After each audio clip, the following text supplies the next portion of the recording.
আমরা কি জানি প্রসেসরের কোর কি জিনিস? প্রসেসরের কোর হচ্ছে কম্পিউটারের মেইন ব্রেনের মধ্যে একটা মিনি ব্রেন। অর্থাৎ এখানে এই মস্তিষ্কের কথা চিন্তা করেন যে এখানে প্রত্যেকটা পার্টই কিন্তু একটা একটা করে কোর। প্রত্যেকটা কোরই কিন্তু একটা নির্দিষ্ট কাজ করে এবং সে কাজটা অবশ্যই স্বাধীনভাবেই করে। সুতরাং আপনার প্রসেসরের যদি অনেকগুলো কোর থাকে তাহলে সে একসাথে অনেকগুলো কাজই করতে পারবে।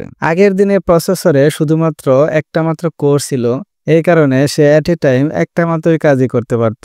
কিন্তু বর্তমানে ডুয়েল কোর, কোয়াড কোর এবং হেক্সা কোর এমনকি অক্টা কোরও বের হয়েছে।